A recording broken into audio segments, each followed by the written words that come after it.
नमस्कार। आज हम डॉक्टर तुलसी राम जी की आत्मकथा मुर्दैया के जरिए उनके शुरुआती जीवन के सफर को समझने की कोशिश करेंगे। देखिए, मुर्दैया का मतलब होता है वो जगह जहां मरे हुए जानवरों को फेंका जाता था। जरा सोचिए, एक ऐसा ही माहौल था जहां एक महान विद्वान की यात्रा शुरू हुई, एक ऐसी दुनिया में जो उन्हें हर कदम पर पीछे धकेलने के लिए ही बनी थी। तो चलिए इसी एक सवाल से इस पूरी कहानी के दिल में उतरते हैं।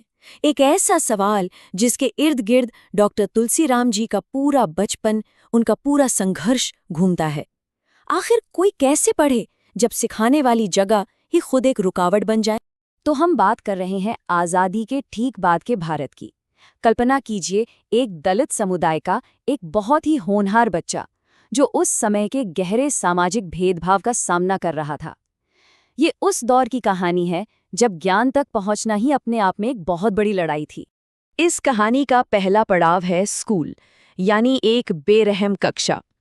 एक ऐसी जगह जहां शिक्षा कोई अवसर नहीं बल्कि हर दिन एक नई चुनौती थी, जहां किताबें पढ़ने से ज्यादा जरूरी सबक थे जिंदा रहने के सबक। तो शिक्षकों के पास बच्चों को दबाने के कई तरीके थे। एक तो था पक्षपात वाला व्यवहार, ऊपर से लगातार अपमान भरे शब्द और शारीरिक सजा तो जैसे आम बात थी। लेकिन इन सबसे बढ़कर थी रिश्वत की एक पूरी व्यवस्था, एक करप्ट सिस्टम। और उस समय पढ़ाई के साधन क्या थे? बस एक लकड़ी की पट्टी, जिसे स्लेट कहते हैं, और घर पर ही बनी हुई स्याही। मतलब क्लास में बैठकर पढ़ने के लिए भी कितनी मेहनत और जुगाड़ की जरूरत थी, इसका अंदाजा हम इसी बात से लगा सकते हैं। और ये देखिए, सिर्फ 2 रुपए। सुनने में कितनी छोटी रकम लगती है ना? लेकिन यही 2 रुपए अक्सर ये तय करते थे कि कोई बच्चा पास होगा या फेल। ये वो रिश्वत थी जो कई दलित परिवार दे ही नहीं पाते थे, और इसका खामियाजा उनके बच्चों को भुगतना पड़ता था। तो इस पूरे भ्रष्ट सिस्टम ने एक झूठी कहानी बना दी कि ये बच्चे होशियारी नहीं हैं। उनकी असफलता को उनकी बुद्धि की कमी मान लिया गया, जबकि असली वजह तो उनकी गरीबी और ये सिस्टम था। लेकिन कहानी यहाँ खत्म नहीं होती। जब स्कूल एक समस्या बन गया था, तो समाधान मिला समुदाय में, गांव में। असली शिक्षा और सहारा तो गांव की गलियों और लोगों के बीच ही मिल रहा था। सीखने की ये दो दुनियाएं एक दूसरे से बिल्कुल अलग थी। एक तरफ था स्कूल का कठोर और दबाने वाला माहौल, तो दूसरी तरफ था गांव का समृद्ध और जिंदा दिल ज्ञान। एक जगह सजा थी तो दूसरी जगह सहयोग। और इस सामुदायिक ज्ञान का एक बहुत ही मजेदार उदाहरण था गिराने नाम का ये खेल। ये एक पारंपरिक गिनती का खेल था जिसके जरिए बच्चे खेल खेल में ही गणित सीख जाते थे। सोचिए, इसे कहते हैं असली प्रैक्टिकल एजुकेशन।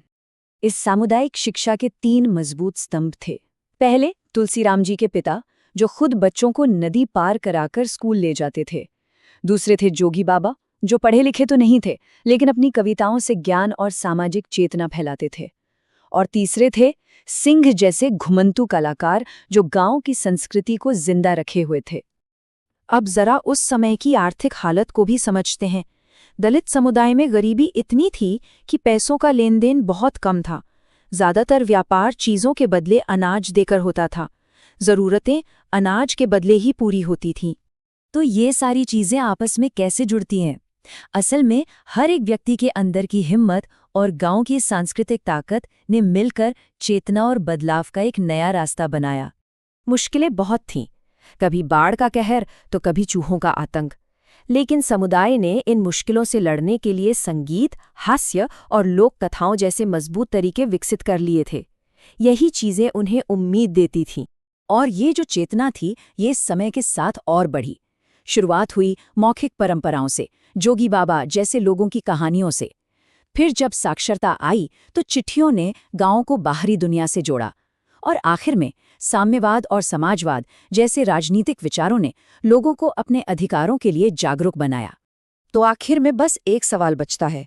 ये आत्मकथा हमें याद दिलाती है कि व्यक्तिगत कहानियों और मौखिक इतिहास में कितनी बड़ी ताकत होती है। ये उन आवाज़ों को बचाकर रखती हैं जिन्हें अक्सर अनसुना कर दिया जाता है। शायद हम सभी को अपने आसपास की कहानियों को और भी ध्यान से सुनने की ज़रूरत है।